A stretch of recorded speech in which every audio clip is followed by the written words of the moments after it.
రాయి పొర్లించబడి ఉండుట చూసిరి అనేది మనం చూస్తా ఉన్నాం.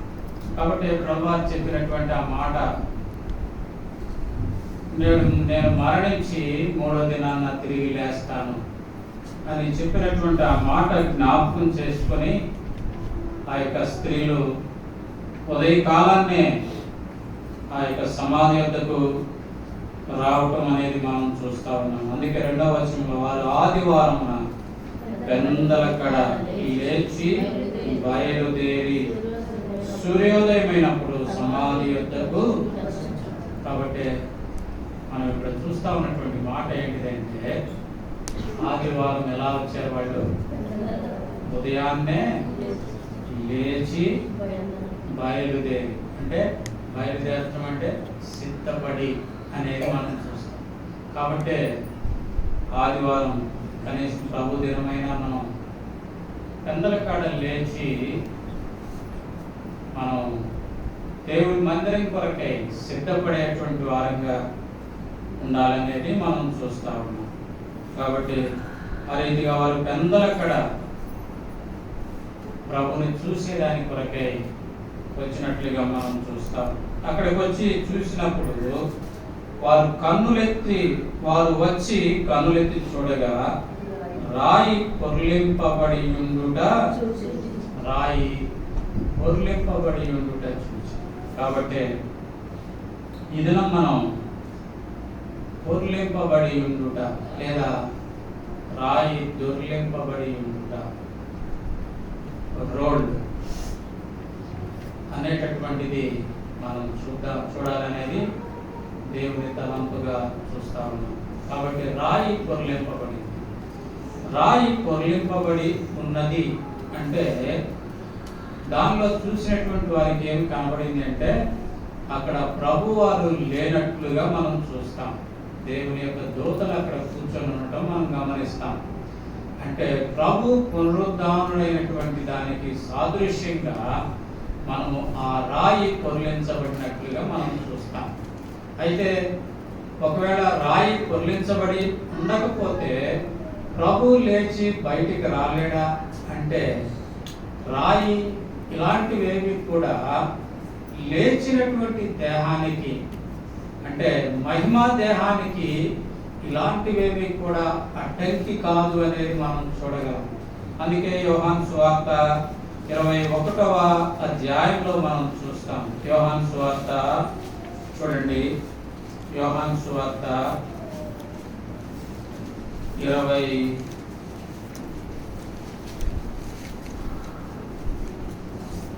20వ అధ్యాయం, యోహాను సువార్త 20వ అధ్యాయము 19వ వచనం. ఆదివారం సాయంకాలమున శిష్యులు యూదులకు భయపడి తాము కూడి ఉన్న ఇంటి తలుపులు మూసుకుని ఉండగా యేసు వచ్చి మధ్యలో నిలిచి మీకు సమాధానం కలుగును గాక.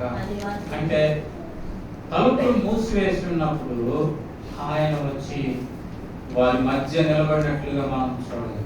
అంటే మహిమాదేహానికి ఈ గోడలే కానీ తలుపులే కానీ మరి ఏదే కానీ అడ్డంకి కాదు అనేది మనం అక్కడ చూస్తా ఉన్నాం. అయితే ఎందుకు దొర్లించబడింది అంటే, దొర్లించబడినటువంటిది ఈ యొక్క లోకానికి సాక్షార్థమై లేదా ఒక గుర్తుగా మాత్రమే అది దొర్లించబడినట్లుగా మనం చూస్తా ఉన్నాం. అంటే పునరుద్ధానానికి సాదృశ్యమైనటువంటి విధానంలో ఆ యొక్క రాయి దొర్లించబడినట్లుగా మనం చూస్తాం. అందుకే మనం చూస్తే గనక చూడండి, మా యెహోషువ గ్రంథము 5వ అధ్యాయము, యెహోషువ గ్రంథము 5వ అధ్యాయము 9వ వచనాన్ని కనుక మనం చూస్తే అక్కడ వ్రాయబడి ఉంటుంది, అప్పుడు యెహోవా నేడు నేను ఐగుప్తు అవమానమును మీ మీద నుండకుండా దొర్లించి వేసి ఉన్నానని యెహోషువతో చెప్పాను. అందుచేత నేటి వరకు ఆ చోటికి గిల్గాలు అని. కాబట్టి దొర్లించి వేసి, ఏం దొర్లించబడింది అంటే ఐగుప్తు యొక్క అవమానం దొర్లించబడింది. ఐగుప్తు యొక్క అవమానం దొర్లించబడింది అనే దానికి గుర్తేంటిది అంటే పై వచనాన్ని కనుక మనం చదివితే 7వ వచనం, ఆయన వారికి ప్రతిగా పుట్టిన వారి కుమారులు సున్నతి పొంది ఉండలేదు కనుక వారికి సున్నతి చేసెను అనేది మనం చూస్తా ఉన్నాం. 8వ వచనం, కాబట్టి ఆ సమస్త జనము సున్నతి పొందుట తీరిన తరువాత తాము బాగుపడు వరకు పాళెములో తమ చోట్ల నిలిచిరి. కాబట్టి దేవునికి ఈ యొక్క ప్రజలకి మధ్య నిబంధనగా లేదా గుర్తుగా ఆ సున్నతి అనేటటువంటిది ఉన్నట్లుగా మనం చూస్తాం. ఒకవేళ వారు ఆ సున్నతి గనక పొంది ఉండకపోతే వారు పునరుద్ధాన అనుభవంలో లేకుండా వారు మృతమైనటువంటి స్థితిలో ఉన్నట్లుగా మనం చూడగలుగుతా ఉన్నాం. అందుకనే రండి చూద్దాం, నిర్గమకాండములో గనక మనం చూస్తే నిర్గమకాండము 4వ అధ్యాయము, నిర్గమకాండము 4వ అధ్యాయంలో మనం చూస్తాం. నిర్గమకాండము 4వ అధ్యాయము మనం చూస్తా ఉన్నాం. 23వ వచనం, నన్ను సేవించినట్లు నా కుమారుని పోనిమ్మని నీకు ఆజ్ఞ ఇచ్చుచున్నాను, వాని పంపనులని ఎడల ఇదిగో నేను నీ కుమారుని నీ జ్యేష్ఠపుత్రుని చంపెదనని యెహోవా సెలవిచ్చుచున్నాడని అతనితో చెప్పుమని. కాబట్టి ఐగుప్తులో ఉన్నటువంటి తన జనులను విడిపించేదాని కొరకై వారు పెట్టినటువంటి ఆ మొరవిని మోషేని తాను సిద్ధపరిచి తిరిగి మళ్ళా ఐగుప్తుకి పంపిస్తా ఉన్నట్లుగా ఆ యొక్క పాప సాదృశ్యమైనటువంటి ఆ యొక్క మరణ సాదృశ్యమైనటువంటి ఆ భయంకరమైనటువంటి వేదనకరమైనటువంటి ఆ యొక్క ఐగుప్తు జీవితంలో నుండి వారిని వెలుపలికి రప్పించేదాని కొరకై మోషేను తిరిగి ఐగుప్తుకు పంపిస్తా ఉన్నట్లుగా మనం అక్కడ చూస్తా ఉన్నాం. ఆ పంపించేటప్పుడు 24వ వచనం గనక మనం చదివితే అక్కడ వ్రాయబడతా ఉన్నది చూడండి, ఏమంటే అతడు ఓవు మార్గమున సత్రంలో యెహోవా అతనిని ఎదుర్కొని అతని చంపజూడగా.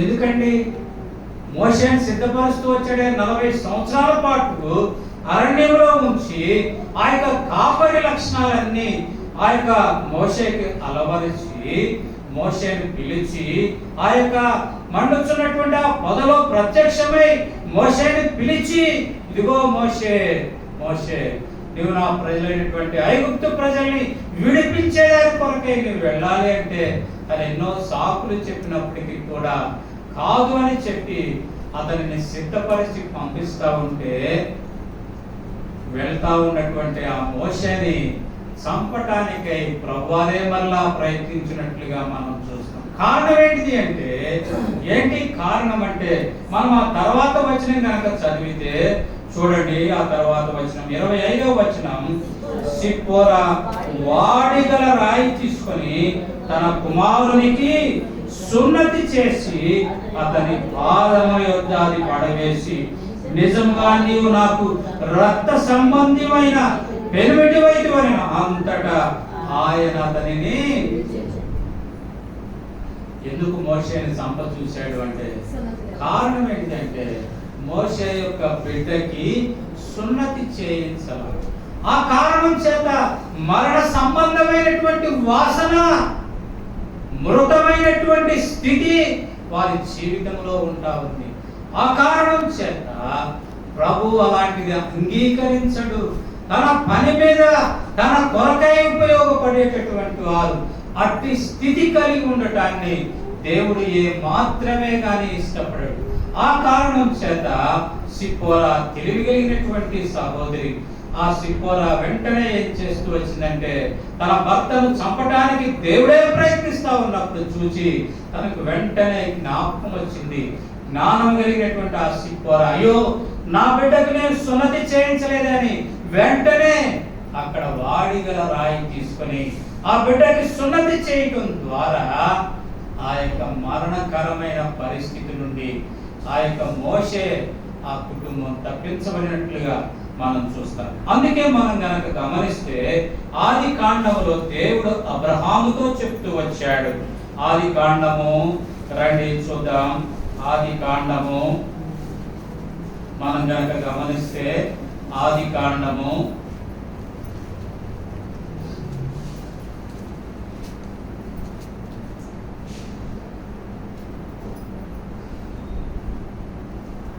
17వ అధ్యాయం.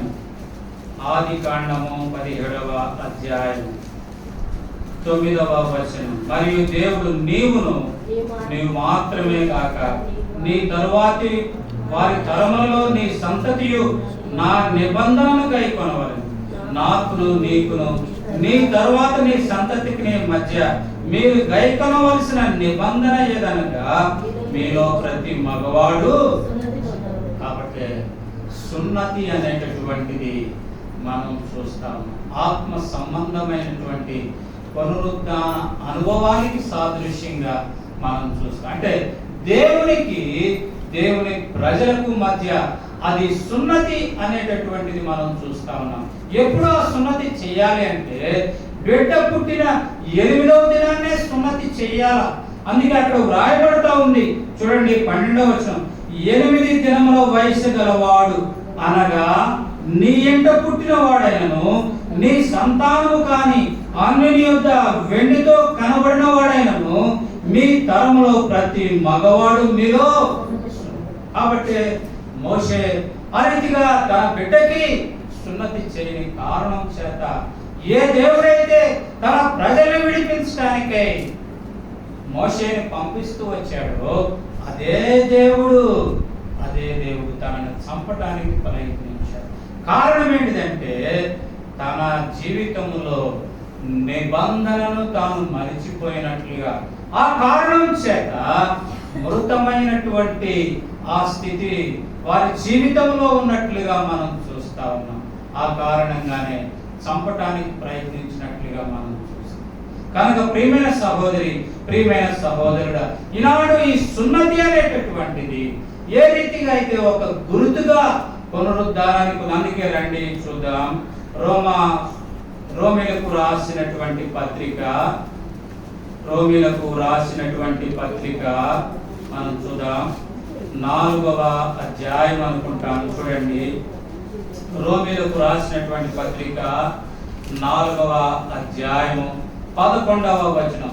మరియు సున్నతి లేని వారైనను నమ్మిన వారందరికీ అతడి తండ్రి యొక్కడి చేత వారికి నీతి ఆరోపించుటకై అతడు సున్నతి పొందక మునుపు తనకు కలిగిన విశ్వాసము వలన నీతికి ముద్రగా సున్నతి అను గురుతు. కాబట్టి సున్నతి అనేది నీతికి గురుతుగా ఉన్నట్లుగా మనం అక్కడ చూస్తా ఉన్నాం. సున్నతి అనేది ఒక ముద్రగా ఉన్నట్లుగా మనం అక్కడ చూస్తా ఉన్నాం. ఆ తర్వాత మనం చూస్తా ఉన్నాం చూడండి, చివరిలో అబ్రహాము సున్నతి పొందక మునుపు అతనికి కలిగిన విశ్వాసం యొక్క అడుగుజాడలను బట్టి నడుచుకున్న వారికి తండ్రి ఒకటకు అతడు ఆ గురుతు పొందెను అనేటటువంటిది మనం అక్కడ చూస్తాం. కాబట్టి ఆత్మ సంబంధమైనటువంటి సున్నతి ఈనాడు నీనా జీవితాల్లో మనం కలిగి ఉంటాం. ఏంటిది అంటే నీతి అనేటటువంటి గుర్తు.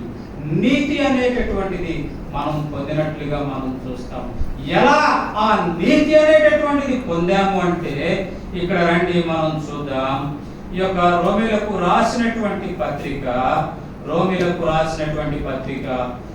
3వ అధ్యాయంలో మనం చూస్తే గనక 3వ అధ్యాయంలో గనక మనం చూస్తే 24వ వచనంలో ఇక్కడ రాయబడింది, కాబట్టి నమ్మువారు ఆయన కృప చేతనే క్రీస్తు యేసునందలి విమోచనము ద్వారా ఉచితముగా నీతిమంతులుగా తీర్చబడుచున్నారు. కాబట్టి క్రీస్తు యేసునందలి విమోచనము ద్వారా ఎలాంటి ఉచితముగా నీతిమంతులంగా తీర్చబడతా ఉన్నామనేది మనం చూస్తాము. అంత మాత్రమే కాకుండా 28వ వచనం కనుక మనం చదివితే, కాగా ధర్మశాస్త్ర సంబంధమైన క్రియలు లేకుండా విశ్వాసము వల్లనే మనుషులు నీతిమంతులుగా తీర్చబడుచున్నారని ఎంచుచున్నాము అనేటటువంటిది మనం చూస్తాము. అందుకే 30వ వచనంలో దేవుడు ఒక్కడే గనక ఆయన సున్నతి గల వారిని విశ్వాస మూలముగాను సున్నతి లేని వారిని విశ్వాసము ద్వారాను నీతిమంతులుగా తీర్చుచున్నాడు. సున్నతి గలవారిని ఎలా తీరుస్తున్నాడు? విశ్వాసమే. సున్నతి లేని వారిని ఎలా తీరుస్తున్నాడు? విశ్వాసము ద్వారానే నీతిమంతులుగా తీర్చుతా ఉన్నాడు.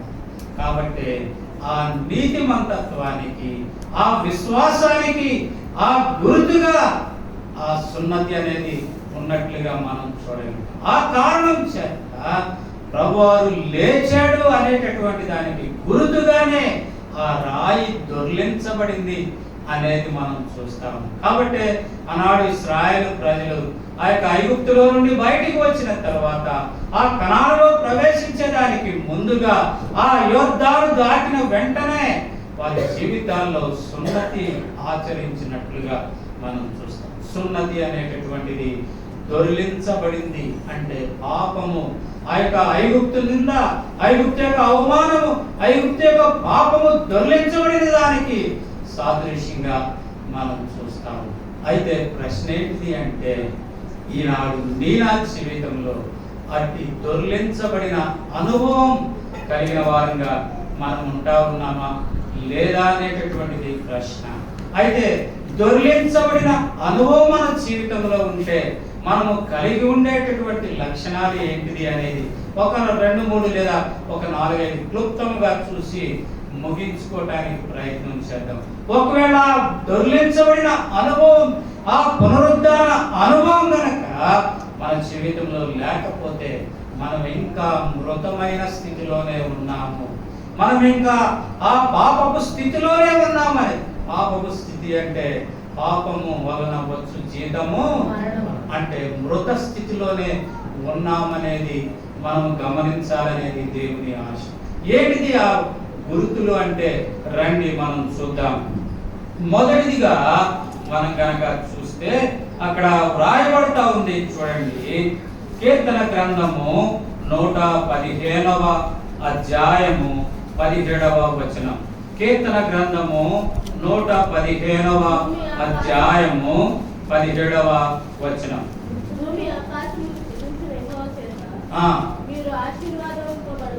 ఆశీర్వదింపబడిన వారు.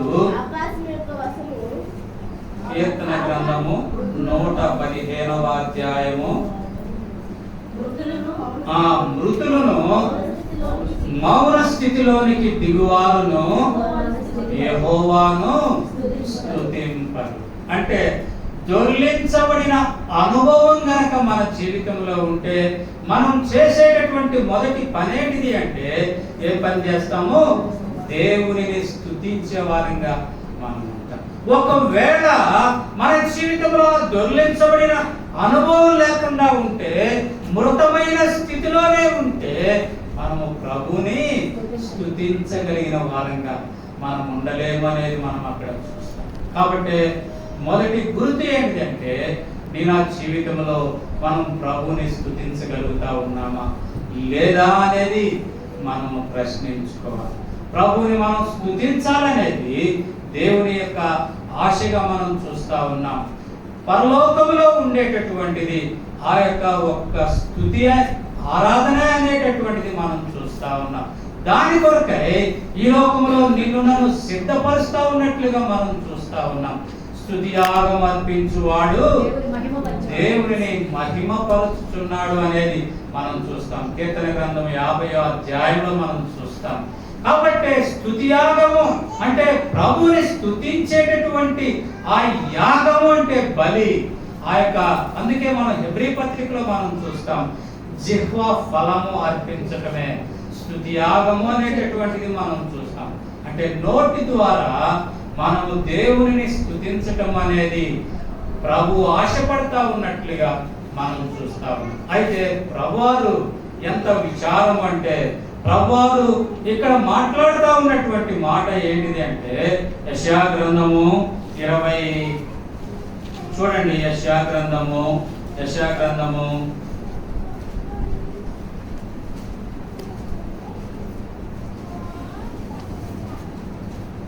వారు నోటితో 29వ అధ్యాయము 13వ వచనం అంటా ఉన్నాడు.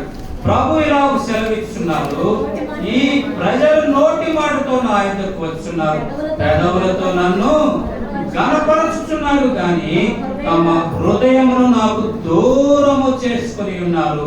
వారు నా యెడల చూపు భయభక్తులు మానవుల విధులను బట్టి నేర్చుకున్నవి. మానవుల విధులను బట్టి నేర్చుకున్నవి అంటే దేవుని అందరి యథార్థమైనటువంటి భయము భక్తి లేనటువంటి చేయడం. ఏదో వారు చేస్తా ఉన్నారు కదా, వారు చేస్తా ఉన్నారు కాబట్టి వారిని చూసి నేనేదో చేయటం అనేది కాదు. కానీ ప్రభు ఆశపడతా ఉన్నది ఏంటంటే హృదయపూర్వకముగా దేవుని యందు భయము భక్తి కలిగి ఆయనను స్తుతించేటటువంటి ఆ అనుభవానికి నేను రావాలనేది దేవుని యొక్క ఆశ. కనుకనే ఇక్కడ మనం చూస్తా ఉన్నాం మొదటి గుర్తు ఏంటంటే మొదటి గుర్తు దేవుని స్తుతించేటటువంటి ఆ యొక్క అనుభవంలో మనం ఉన్నాం.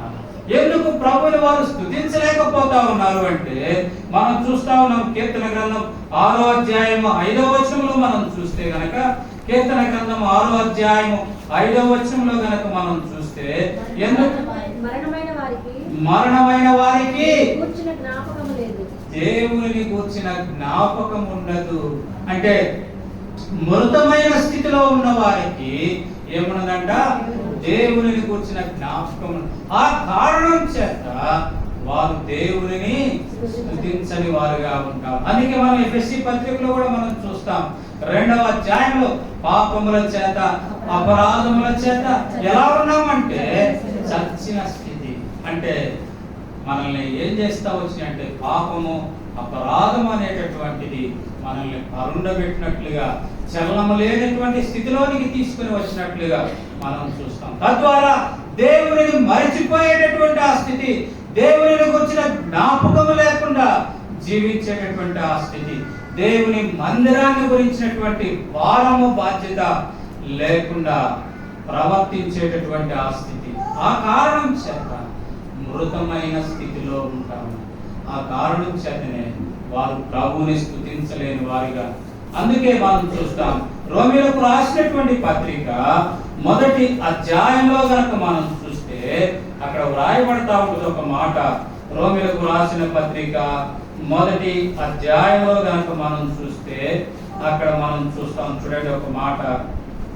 రోమీయులకు రాసినటువంటి పత్రిక 1వ అధ్యాయంలో 21వ వచనం మనం చూస్తాం. మరియు వారు దేవుని నెరిగియు ఆయనను దేవునిగా మహిమపరచలేదు, కృతజ్ఞతాస్తుతులు చెల్లింపలేదు, గాని తమ వాదముల యందు వ్యర్థులైన కారణం ఏంటంటే వారి అవివేక హృదయము అంధకారమాయను. తాము జ్ఞానులమని చెప్పుకుంటూ వారు ఏమయ్యారు? ఆ కారణం చేత దేవుని ఎరిగామని చెప్తారు కానీ దేవుని స్తుతించే అనుభవం లేకుండా. కారణం ఏంటంటే వారి యొక్క అవివేక హృదయం అంధకారం అంటే మరణానికి సాదృశ్యం. అంధకారం అంటే మరణం. వారు ఎలా ఉన్నారు అంటే ఇంకా బుద్ధిహీనులుగా ఉన్నట్టు. జ్ఞానులని బయటికి అంత జ్ఞానులు లేరనుకుంటా ఉన్నారు కానీ వారు ఎలా ఉన్నారు? బుద్ధిహీనులుగా ఉన్నట్లుగా మనం అక్కడ చూస్తాం. ఆ కారణం చేత వారు దేవుని స్తుతించలేనటువంటి వారుగా ఉన్నట్లుగా మనం చూస్తాం. వారి జీవితంలో ఆత్మ సంబంధమైన సున్నతికి సాదృశ్యమైన ఆ గుర్తు దేవుని స్తుతించేటటువంటిది అనేది లేనట్లుగా మనం చూస్తాము. కనుకనే ప్రియమైన సహోదరుడా, ప్రియమైన సహోదరు, దేవుని మందిరానికి వస్తా ఉన్నావు, చాలా సంతోషం. దేవుని వాక్యం చదువుతా ఉన్నావు, చాలా సంతోషం. అయితే దేవుని మందిరానికి వచ్చినటువంటి నా జీవితాల్లో ప్రభువుని స్తుతించేటటువంటి అనుభవం మనం కలిగిన వారంగా మనం ఉంటా ఉన్నామా? ప్రభువుని స్తుతించడానికి కొరకే మన నోరు తెరవగలిగినటువంటి అనుభవం మన జీవితాల్లో ఉంటా ఉందా? ప్రభువుని స్తుతించేదాని కొరకై మన హృదయాన్ని తెరవగలిగినటువంటి అనుభవం మన జీవితాల్లో ఉంటా ఉందా? ఒకవేళ లేకుండా ఇంకా మృతమైన స్థితిలోనే, నోరు మూత వేయబడిన స్థితిలో, హృదయం తెరవబడినటువంటి స్థితిలో పైకి మాత్రం భక్తి గలవారుగా ఉంటూ దాని శక్తిని మనం ఆస్వాదించినటువంటి వారముగా, ఆ శక్తిని మనం మన జీవితాల్లో ప్రస్ఫుటం చేయలేనటువంటి వారముగా, ఆ శక్తి ద్వారా ప్రభువుని కనపరచలేనటువంటి వారముగా మనం ఉండటం ద్వారా మనం ఎలా ఉన్నామంటే ఆ పునరుద్ధాన అనుభవంలోనికి లేదా దొర్లించబడిన ఆ అనుభవంలోనికి, ఆ గుర్తులోనికి నీవు నేను రాలేని వారంగా ఉన్నట్లుగా మనం అక్కడ చూస్తాం. కనుక ప్రియమైన సహోదరుడా, ప్రియమైన సహోదరి, ప్రభు ఇంటికి వస్తా ఉన్నావు, స్తుతిస్తా ఉన్నావు. అయితే మంచిదే, ఎలా స్తుతిస్తా ఉన్నావు? హృదయపూర్వకంగానా, లేదు నోటి మాటలతో వ్యర్థంగా సమయాన్ని గడుపుతా ఉన్నావా అనేది కూడా ప్రాముఖ్యమైన ప్రశ్న. కాబట్టి మొదటి గుర్తు ఏంటంటే దొర్లించబడిన అనుభవంలో, అంటే మృతమైన స్థితిలో నుండి జీవము కలిగినటువంటి ఆ స్థితిలోనికి, అంటే తిరిగి లేచిన ఆ అనుభవంలోనికి నీవు నేను వచ్చాము అంటే దానికి ఉన్నటువంటి ప్రథమమైన మొదటి గుర్తు ఏమిటంటే నీవు నేను స్తుతించే వారంగా ఉండాలనేది దేవుని యొక్క ఆశగా మనం చూస్తాము. రెండవదిగా మనం చూద్దాం రండి. యోహాను రాసిన మొదటి పత్రిక 3వ అధ్యాయము 14వ వచనం. యోహాను రాసిన మొదటి పత్రిక 3వ అధ్యాయము 14వ వచనం. మనము సహోదరులను ప్రేమించుచున్నాము గనుక మరణములో నుండి జీవములోనికి దాటి ఉన్నామని ఎరుగుదుము. ప్రేమ లేనివాడు మరణమందు. కాబట్టి రెండవదిగా, మొదటిదిగా దేవునికి మనకి ఉన్నటువంటి వ్యక్తిగతమైనటువంటి సంబంధం. రెండవదిగా దేవునికి మనకి ఉన్న వ్యక్తిగత సంబంధంతో పాటుగా మనకి మన తోటి సహోదరులకి ఉన్నటువంటి ఆ సంబంధం ఎలా ఉంది అనేది ప్రభు గమనిస్తా ఉన్నాడనేది మనం చూస్తా ఉన్నాం. అది రెండవ గుర్తు. ఏంటిది అంటే ప్రేమ లేనివాడు మరణమందున్నాడు. అంటే తన జీవితంలో ఆ మరణము దొర్లించబడిన అనుభవంలో తాను ఇంకా లేడు అనేది మనం అక్కడ గమనిస్తాం. కాబట్టి రెండవదిగా ప్రేమ అనేటటువంటిది మనం అక్కడ చూస్తా ఉన్నాం. ప్రేమ అనేటటువంటిది మనం అక్కడ చూస్తా ఉన్నాం.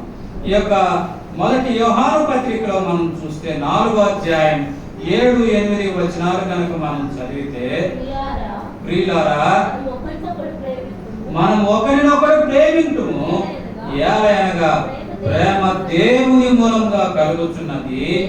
ప్రేమించు ప్రతి వాడును దేవుని మూలముగా పుట్టిన వాడై దేవునిని ఎరుగును.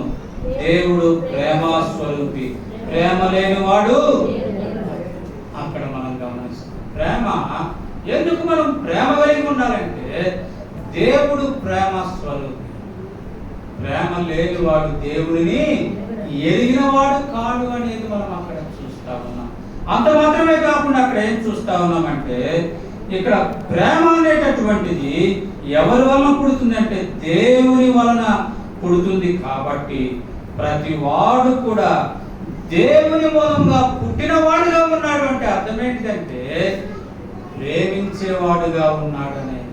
ఒకవేళ నీవు నేను ప్రేమించే అనుభవం లేకుండా ఉంటే గనక మనము దేవుని మూలంగా పుట్టిన వారము కాదు. రెండవది అక్కడ రాయబడినటువంటి మాట ప్రకారం మనము దేవునిని ఎరిగిన వారము కాదు. ఆ కారణం చేత మనం ఎక్కడున్నామంటే మృతమైనటువంటి అనుభవంలో, అంటే దొర్లించబడినటువంటి అనుభవంలో మనం లేము. అంటే పునరుద్ధాన అనుభవంలో మన జీవితాలు లేకుండా ఉన్న కారణం చేత మనం అట్టి ప్రేమను మనం చూపించలేని వారంగా మనం ఉంటా ఉన్నామనేది మనం అక్కడ చూస్తా ఉన్నాం. అందుకే మనం చూస్తాం మొదటి యోహాను పత్రికలోనే 2వ అధ్యాయము 9వ వచనం నుండి కనుక మనం చదివితే అక్కడ వ్రాయబడతా ఉన్నటువంటి మాట ఏంటిదంటే దేవుని మూలముగా పుట్టిన ప్రతి వానిలో ఆయన బీజము నిలుచును గనుక వాడు పాపము చేయడు. వాడు దేవుని మూలంగా పుట్టిన వాడు గనుక పాపము చేయజాలడు అనేది మనం చూస్తా ఉన్నాం. దీన్ని బట్టి దేవుని పిల్లలెవరో అపవాది పిల్లలెవరో తేటపడును.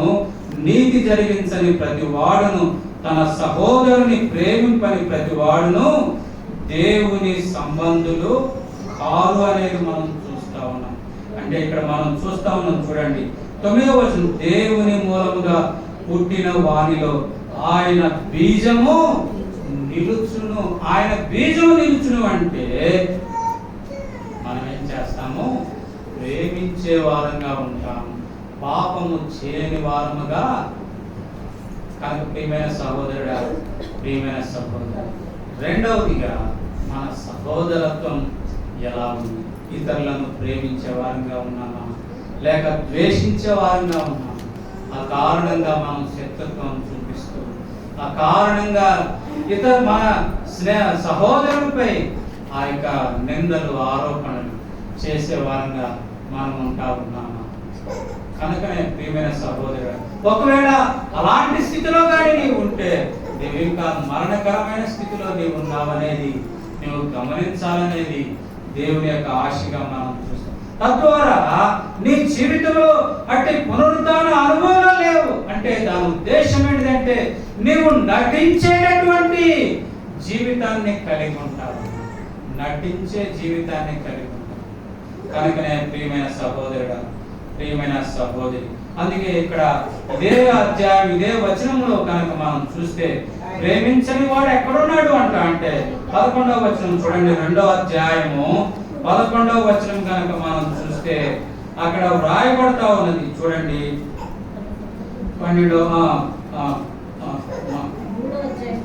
3వ అధ్యాయం చూడండి, ప్రేమింపవలెను.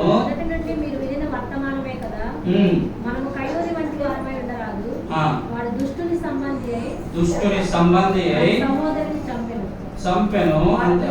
ఒక మాట అండి, ఇక్కడ 12వ వచనం 3వ అధ్యాయము 12వ వచనంలో అక్కడ మనకి ఏమన్నా, మనము కయ్యూను వంటి వారమై ఉండరాదు, వాడు దుష్టుని సంబంధి అయి తన సహోదరుని వాడతని ఎందుకు చంపెను?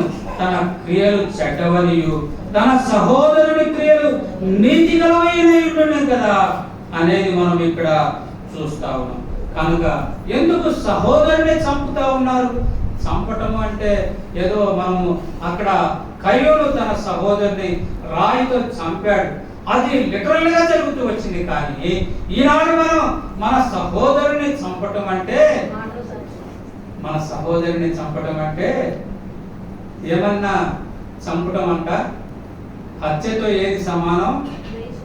ద్వేషించటం. దోషి అనేవాడు తన సహోదరుని చంపిన దానితో సమానం అంటారు. కాబట్టి ఈనాడు విశ్వాస జీవితం కలిగినటువంటి మనము ఆత్మ సంబంధమైన ఆ యొక్క సున్నతికి సాదృశ్యమైనటువంటి ఆ గుర్తు పునరుద్ధాన అనుభవం కలిగినటువంటి నీనా జీవితాల్లో ప్రభు బలలో చేవేస్తూ కూడా మన జీవితాల్లో ఇంకా అట్టి అనుభవం, ఆ యొక్క కయ్యూను లాంటి అనుభవం, కయ్యూను లాంటి ఆ యొక్క జీవితాన్ని కనుక మనం చూస్తా ఉంటే మనం ఎక్కడున్నామంటే మనం ఇంకా నరహంతకులుగా ఉంటూ కూడా దేవుని మందిరంలో మనం ఎలా ఉన్నామని భావిస్తా ఉన్నామంటే, ఆహా నాకేమి, నేను చక్కగా ఉన్నా, నేను దేవుని మందిరంలో చెయ్యి వేస్తా ఉన్నా, నేను దేవుని మందిరంలో తిరుగుతా ఉన్నా, ఆరాధిస్తా ఉన్నాను అని అనుకుంటా ఉన్నాము. కానీ మన జీవితంలో ఏముంది? ప్రేమ లేని కారణం చేత మన జీవితంలో ద్వేషము, అసూయ, కక్ష అలాంటివన్నీ ఉన్న కారణం చేత నువ్వు ఎక్కడున్నావంటే మరణములో ఉన్నావు అనేది జ్ఞాపకం ఉంచుకోవాలనేది దేవుని యొక్క ఆశ. కాబట్టి రెండవ గుర్తు ఏంటిది అంటే, మనం అక్కడ చూస్తా ఉన్నది రెండవ గుర్తు ఏంటంటే ప్రేమ కలిగినటువంటి వారమై ఉండాలి అనేది మనం చూస్తాం. అందుకే ఈ ప్రేమ కొరకే మనకు ఒక అధ్యాయం అంతా కూడా ప్రభాలు దేవుని వాక్యంలో ఇచ్చినట్లుగా మనం చూస్తాం. ఈ యొక్క కొరింథీయులకు రాసినటువంటి పత్రిక 13వ అధ్యాయం అంతా కూడా ఆ ప్రేమ కొరకే ఇచ్చినట్లుగా మనం చూస్తాం. చివరిలో అంటాడు, విశ్వాసము, నిరీక్షణ, ప్రేమ నిలుచును, వాటన్నిటిలో శ్రేష్టమైనది ఏంటంట? ప్రేమ. కాబట్టి ప్రియమైన సహోదరుడా, ప్రియమైన సహోదరు, దేవుని ప్రేమిస్తానని చెప్పుకుంటా ఉన్నటువంటి మనము మన కనబడుతూ ఉన్నటువంటి మన సహోదరుని ద్వేషిస్తూ ఉంటే మనం ఎలా దేవుణ్ణి ప్రేమించేవారంగా. కనుక రెండవది ప్రేమ. మూడవది కనుక మనం చూస్తే కనుక రండి, తిమోతికు రాసిన మొదటి పత్రిక 5వ అధ్యాయము 6వ వచనం. తిమోతికు రాసిన మొదటి పత్రిక 5వ అధ్యాయము 6వ వచనాన్ని కనుక మనం చూస్తే అక్కడ వ్రాయబడతా ఉన్నది ఏంటంటే, సుఖభోగముల యందు ప్రవర్తించున్నది బ్రతుకుచుండియు సచ్చినదయ్యు. కాబట్టి మూడవదిగా ఏంటంటే సుఖభోగముల యందు బ్రతుకుచుండి. అందుకే మనం చూస్తాం ధనవంతుడు లాజరు కదండి, ధనవంతుడు సుఖభోగాలతో విలసిల్లుతా ఉన్నాడు, సుఖభోగాలతో తన సమృద్ధిని అనుభవిస్తా ఉన్నాడు. కానీ లాజరు కడు పేదవాడై తనకున్నటువంటి ఆ కురుపులు తుడుచుకోవడానికి కూడా తాను శక్తి లేనటువంటి వాడుగా, కుక్కలు వచ్చి ఆ కురుపులు నాకుతా ఉన్నటువంటి ఆ పరిస్థితి ఎంత భయంకరమైన పరిస్థితి అండి. ఆ ధనవంతుడి యొక్క బల నుండి కింద రాలి పడతా ఉన్నటువంటి ఆ రొట్టె ముక్కలు తిని కదండి జీవిస్తా ఉన్నట్టుగా అంతమంగా మనం చూస్తా ఉన్నాం. ఆ ధనవంతుడు ఎక్కడికి వెళ్ళాడు? ఆ యొక్క నిత్య అగ్నికి అప్పగించబడుతూ వచ్చాడు. లాజరు అబ్రహాము రొమ్మున ఉండటానికి కొనిపోబడినట్లుగా మనం.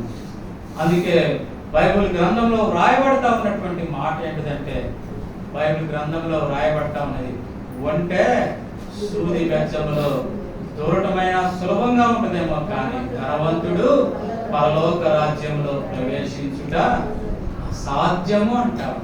కారణం ఏంటిదంటే వారి యొక్క మనస్సు ఆ ధనము మీద, వారి యొక్క మనస్సు ఆ సుఖభోగముల మీద ఉన్న కారణం చేత అతడు ప్రభువుని ధ్యానించలేనటువంటి స్థితిలోనికి, ప్రభువుకి తన హృదయంలో స్థానం ఇవ్వలేనటువంటి స్థితిలోనికి, ప్రభువుకి తన జీవితంలో ప్రథమ స్థానం ఇవ్వలేనటువంటి ఆ కారణం చేత అతడు మృతమైనటువంటి జీవితాన్ని తాను గడుపుతా ఉన్నట్లుగా మనం ఆ కారణం చేత అక్కడ మనం చూస్తాం. కొరింథీయులకు రాసినటువంటి పత్రిక, తన కడుపే వారికి దేవుడుగా ఉన్నట్లుగా మనం చూస్తాం. కడుపు కొరకే బ్రతుకుతా ఉన్నట్లుగా మనం అక్కడ చూస్తాం. కనుక ప్రియమైన సహోదరుడు, ప్రియమైన సహోదరి, అంటే దాని అర్థం ఏంటిది? ధనవంతుడు పరలోక రాజ్యంలో ప్రవేశించడా అంటే దాని అర్థం ఏంటిది అంటే ప్రవేశించడం అనేది అర్థం కాదండి. ఎందుకంటే అబ్రహాము ధనవంతుడు, దావీదు మహారాజు, యోసేపు ఆ దేశమంతటికి ప్రధానమంత్రి. మరి అలాంటప్పుడు వారు ప్రవేశించినప్పుడు వీరెందుకు ప్రవేశించరు? కానీ అక్కడ ఉన్నది ఏంటంటే దేవుడు అబ్రహామును దేవునిని నమ్మెను, అది అతనికి కాబట్టి అతడు విశ్వాసులకు తండ్రి. దావీదు గురించి వ్రాయబడినటువంటి మాట ఏంటిదంటే, దావీదు నా హృదయానుసారుడు, నా ఇష్టములన్నీ అతడు నెరవేర్చును. అదండి కావాల్సింది. అది ఉన్నప్పుడు, అందుకే యోసేపు గురించి వ్రాయబడతా ఉన్నటువంటి మాట ఏంటిదంటే, నా దేవునికి విరోధముగా నేనెంత ఘోరమైన దుష్కార్యాన్ని నేను ఎట్లా చేస్తా, పారిపోయినట్లుగా, అవసరమైతే జైల్లో ఉండటానికి ఇష్టపడినట్లుగా, అవసరమైతే తాను శ్రమపడటానికి కష్టపడటానికి తాను ఇష్టపడినట్లుగా, తద్వారా వారి జీవితాల ద్వారా అబ్రహాము జీవితం కావచ్చు, దావీదు జీవితం కావచ్చు, దానియేలు జీవితం కావచ్చు, యోసేపు జీవితం కావచ్చు, వారి జీవితాల ద్వారా దేవునిని మహిమపరుస్తూ వచ్చారు, దేవునికి ప్రథమ స్థానం ఇస్తూ వచ్చారు. ఆ కారణం చేత వారు దేవుని బిడ్డలుగా దేవుని సన్నిధిలో ఉన్నట్లుగా మనం చూడాలి. అంటే దాని అర్థం ఏంటిది అంటే వారు తిండికి ప్రాధాన్యత ఇవ్వాలి. అందుకే మనం చూస్తాం దానియేలు, షడ్రక్, మెషక్, అబేద్నెగోలు వారు దాసులుగా చెరగొనిపోబడినప్పుడు రాజుకు పెట్టేటటువంటి ఆ విందు వారికి పెట్టినప్పుడు వారు చెప్తూ వచ్చారు, మేము దానిని పూజించము, మాకు శాకాహారం, స్వల్పమైన ఆహారమే పెట్టండి. కారణం ఏంటంటే తమ దేవుడిని వారి జీవితాల ద్వారా ఘనపరిచిన కారణం, తమ దేవుడిని వారి జీవితాల ద్వారా ఘనపరిచిన కనుకనే ప్రియమైన సహోదరుడు, ప్రియమైన సహోదరి, ఈనాడు నీనా జీవితాల్లో కదా అనేక పర్యాయాలు ఆదివారం వచ్చింది అంటే ఎందుకు మనం ఆలస్యంగా వస్తాం దేవుని ఇంటికి అంటే? ఎందుకంటే భర్త వెళ్ళి తీసుకొని రావాలని ఆలోచించి తర్వాత అది పొయ్యి మీద పెట్టి గుమగుమ వాసనలు రావాలా, వస్తే పర్వాలా, వచ్చిన తర్వాత అది కడుపులోకి వెళ్ళిన తర్వాత కానీ దేవుని మందిరం అనేది గుర్తుంటాం కదా. కనుకనే ప్రియమైన సహోదరుడు, ప్రియమైన సహోదరి, ఇక్కడ వ్రాయబడతా ఉంది ఏంటంటే మూడవదిగా సుఖభోగముల వలన చచ్చిన. ప్రియమైన సహోదరుడా, ప్రియమైన సహోదరి, ఒకవేళ అలాంటి వాటిని ఆశిస్తూ దేవునికి దూరమైన స్థితి ఒకవేళ నీ జీవితంలో కానీ ఉంటే, నీ జీవితంలో పునరుద్ధాన అనుభవం లేదు అనేది, ఇంకా చచ్చిన స్థితిలోనే నీవు ఉన్నావు అనేది గమనించాలనేది దేవుని యొక్క ఆశ. నాలుగవదిగా మనం చూద్దాం రండి. యోహాను సువార్త 12వ అధ్యాయము 9వ వచనం. యోహాను సువార్త 12వ అధ్యాయము 9వ వచనంలో మనం చూస్తా ఉన్నాం. కాబట్టి యూదులు సామాన్య జనులు ఆయన అక్కడ ఉన్నాడని విని యేసును చూచుటకు మాత్రము కాక మృతులలో నుండి ఆయన లేపిన లాజరును చూడవచ్చిరి. మృతులలో నుండి ఆయన లేపిన లాజరు, మృతులలో నుండి లేపిన లాజరు ఎక్కడున్నాడు అంటే మనము చూస్తా ఉన్నాం. ఎక్కడున్నాడండి? చూడండి ఎక్కడున్నాడు అంటే ఇక్కడ వ్రాయబడతా ఉంటుంది.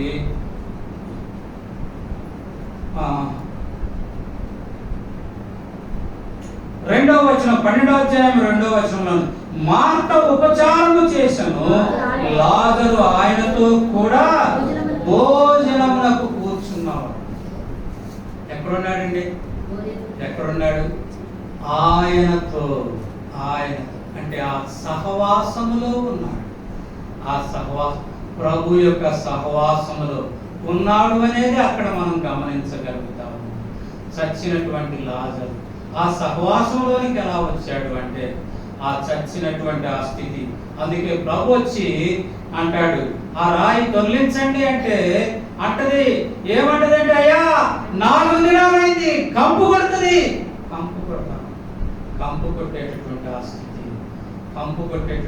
స్థితి, కట్టివేయబడినటువంటి ఆ స్థితిలో నుండి లేపబడితేనే తప్ప అతడు ప్రభు దగ్గర కూర్చున్నటువంటి అనుభవంలోనికి రానట్లుగా మనం చూస్తాం. అంతకుముందు అనేక పర్యాయాలు ప్రభు ఇంటికి వచ్చిన లాజరు ఉన్నట్లుగా మనం చూడాలి. ఎప్పుడైతే లాజరు లేపబడుతూ వచ్చాడో, ఆ కంపు కొట్టేటటువంటి ఆ స్థితి నుండి బయటికి వచ్చాడు, కట్టబడినటువంటి ఆ స్థితి నుండి తాను బయటికి వచ్చాడు, అప్పుడు ప్రభు దగ్గరికి అతడు ఉన్నట్లుగా మనం చూడాలి. ప్రభు యొక్క సహవాసంలోనికి, ప్రభుతో కూడా కూర్చుండగలిగినటువంటి ఆ అనుభవంలోనికి ఆయన వచ్చినట్లుగా మనం చూస్తాం. కనుక ప్రియమైన సహోదరుడా, ప్రియమైన సహోదరి, ఈనాడు నీనా జీవితంలో ఎప్పుడు మనం ప్రభువులకు రాగలుగుతాం, ఎప్పుడు మనం పునరుద్ధరణ అనుభవంలోనికి మనం ప్రవేశించగలుగుతాం అంటే అక్కడ రాయబడిన మాట ఏంటంటే కట్టబడినటువంటి ఆ కట్టులన్నీ విప్పబడాలి, మృతమైన ఆ స్థితిలో నుండి జీవంలోనికి రావాలా, కంపు కొట్టేటటువంటి దుర్వాసన వెదజల్లే ఆ స్థితిలో నుండి జీవము కలిగిన పరిమళ వాసన వెదజల్లగలిగేటువంటి ఆ స్థితిలోనికి నీవు వస్తేనే తప్ప పునరుద్ధాన అనుభవంలో నీవు ఉన్నట్లుగా గమనించి. కనుక ప్రియమైన సహోదరుడా, ప్రియమైన సహోదరి, ఎలా ఉంది దేవునితో నీ సాన్నిహిత్యం? ఎలా ఉంది దేవునితో నీకున్న అనుబంధం? ఎలా ఉంది దేవుని సన్నిధితో నీకున్న ఆ అనుబంధం అనేటటువంటిది మనం అక్కడ జ్ఞాపకం చేసుకోవాలనేది దేవుని యొక్క ఆశగా మనం చూస్తాం. అయితే అనేక పర్యాయాలు మనం ఎలా ఉంటా ఉన్నామంటే మత్తయి సువార్త 23వ అధ్యాయము, మత్తయి సువార్త 23వ అధ్యాయం 27వ వచనంలో వ్రాయబడినటువంటి రీతిగా, అయ్యో వేషధారులైన శాస్త్రులారా, పరిసయ్యులారా, మీరు సున్నము కొట్టిన సమాధులను పోలి ఉన్నారు. అవి వెలుపల శృంగారముగా అగుపడును, కానీ లోపల చచ్చిన వారి ఎముకలతో సమస్త కల్మషముతో ఎలా ఉన్నాయంట. వెలపట ఎలా అంటే శృంగారమైనటువంటి స్థితిలో ఉందంట. అయితే ఎట్లా ఉంది? లోపల చచ్చిన ఎముకలు, సమస్త కల్మషము అనేటటువంటిది. అందుకే అంటా ఉన్నాడు ప్రభు ఇక్కడ, అయ్యో వేషధారులైన శాస్త్రులారా, పరిసయ్యులు. ఎవరు వీళ్ళు? దేవుడిని సేవించేవారు, దేవుని మందిరంలో ఉండేటటువంటి వారే. కానీ ఎలా ఉన్నారంటే వేషధారులుగా ఉంటారు. వేషధారులు. పైకి ఏదో భక్తిగా ఉంటాం, పైకి చాలా చక్కగా ఉన్నాం, పైకి ఏదో చక్కగా కొత్త బట్టలు వేసుకొని, తెల్లని బట్టలు వేసుకొని చక్కగా కనిపించవచ్చు, కానీ నీ హృదయంలో నింపబడి ఉన్నది ఏంటిదంటే సమస్తమైన కల్మషాన్ని నింపుకొని నీ జీవితాన్ని నువ్వు గడుపుతూ కూడా, నేను దేవునితో కూర్చున్నాను, నేను దేవునితో సహవాసం కలిగి ఉన్నానని చెప్పుకుంటా ఉంటే ప్రభు అంటా ఉన్నాడు, వేషధారి. నీవు ఇంకా ఏ స్థితిలో ఉన్నావంటే మృతమైన స్థితిలోనే ఉన్నావు. పునరుద్ధాన అనుభవంలో లేవు.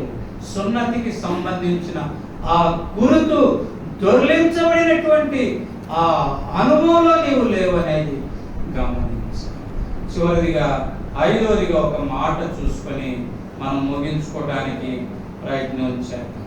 యాకోబు పత్రిక 5వ అధ్యాయం, యాకోబు పత్రిక 5వ అధ్యాయము 19-20 వచనం. యాకోబు పత్రిక 5వ అధ్యాయము 19-20 వచనం. నా సహోదరులారా, మీలో ఎవడైనను సత్యము నుండి తొలగిపోయినప్పుడు మరి ఒకడు అతనిని సత్యమునకు మళ్ళించిన ఎడల పాపిని వాని తప్పు మార్గము నుండి మళ్ళించువాడు మరణము నుండి యొక్క ఆత్మను రక్షించి అనేక పాపములను కప్పివేయనని తాను తెలుసుకొన. కాబట్టి ఇక్కడ మనం ఏం చూస్తా ఉన్నామంటే సత్యము నుండి కలిగిపోయినటువంటి స్థితి, సత్యము నుండి తొలగిపోయిన స్థితి. సత్యము మనల్ని ఏం చేస్తుంది అంటే సర్వస్వతంత్రులుగా చేస్తుంది. అంటే సత్యము నుండి తొలగిపోయామంటే స్వాతంత్ర్యము నుండి బంధకాల్లోనికి కొనిపోబడ్డామనేది మనం చూస్తాము. సత్యం అంటే అక్కడ వ్రాయబడతా ఉన్నది ఏంటంటే యేసుక్రీస్తు ప్రభువు చెప్తాను, నేనే మార్గమును, నేనే సత్యమును, నేనే ఆయనే సత్యము. ఆయనతో గాని ఉంటే స్వాతంత్ర్యము కలిగినటువంటి జీవితం కలిగి ఉంటాం. ఒకవేళ అలా లేకుండా ఉంటే కనుక స్వాతంత్ర్యాన్ని కోల్పోయి బంధించబడినటువంటి ఆ బంధకాలలో ఇమిడిపోయేటటువంటి స్థితి. ఏ బంధకాలైనా కావచ్చు, పాప బంధకాలు కావచ్చు, మరి ఇంకే బంధకాలైనా కావచ్చు. ఈనాడు అనేక బంధకాలు మన జీవితాలను ఆవరించున్నాయి. కులం అనే బంధకం, మతం అనే బంధకం, ధనం అనే బంధకం, ఆ రీతిగా ఆచార కట్టుబాట్లు అనే బంధకాలు ఈనాడు అనేకం ఉంటా ఉన్నాయి. వాటన్నిటిలో బంధించబడి ఉంటా ఉన్నావేమో. అయితే నీవు ఇంకా మృతమైన స్థితిలో ఉన్నావనేది గమనించు. ఎప్పుడైతే వాటన్నిటి నుండి బయటికి వచ్చి సత్యములోనికి నీవు వస్తావు, తద్వారా నీవు పునరుద్ధాన అనుభవంలోనికి వచ్చినట్లుగా ఆ పునరుద్ధాన సంబంధమైన ఆ గుర్తు దొర్లించబడిన అనుభవంలోనికి నీవు ఉన్నట్లుగా మనం ఇక్కడ గమనించాలి. కనుక ప్రియమైన సహోదరుడా, ప్రియమైన సహోదరి, ఈనాడు సత్యమే నీ జీవితాన్ని వేలతా ఉందా, లేక అసత్యం, అబద్ధం, మోసము నీ జీవితాన్ని ఏలతా ఉందా? ఎలా ఉంది నీ జీవితం? కాబట్టి దొర్లించబడిన అనుభవం అంటే మరణము నుండి తిరిగి లేచినటువంటి ఆ అనుభవంలో దానికి గుర్తుగా ఒక 5 విషయాలు మనం చూసుకోవచ్చు. ఏంటిది అంటే మొదటిది ఏంటంటే మనం ప్రభువుని స్తుతించేవాళ్ళం. అంటే పెదవులతో ప్రభువుని గణపరచడం కాదు కానీ హృదయమారా స్తుతి యాగము అర్పించువాడు దేవునిని. కాబట్టి స్తుతించగలిగిన అనుభవం ఉండటం ద్వారా మొట్టమొదటిగా పునరుద్ధాన అనుభవంలో నీవు చేర్చగలిగినావు అనేది మనం చూస్తాం. రెండవదిగా ప్రేమ కలిగినటువంటి స్థితిలో ఉండటం ద్వారా పునరుద్ధాన అనుభవంలో నీవు. అలా కాకుండా నీ సహోదరుని నీవు ఇంకా ద్వేషిస్తూ కూడా నేను దేవుని మందిరంలో ఉన్నాను అనుకుంటే నీవు మృతమైన స్థితిలో ఉన్నావు అనేది గమనించాలనేది దేవుని యొక్క ఆశ. మూడవదిగా కనుక మనం గమనిస్తే సుఖభోగముల యందు ఆసక్తి కలిగి ఉండటం అనేది మృతమైన స్థితి అనేది మనం అక్కడ గమనిస్తాం. నాలుగవదిగా కనుక మనం గమనిస్తే ఏంటండి, నాలుగవదిగా దేవునితో సహవాసము కలిగినటువంటి స్థితి.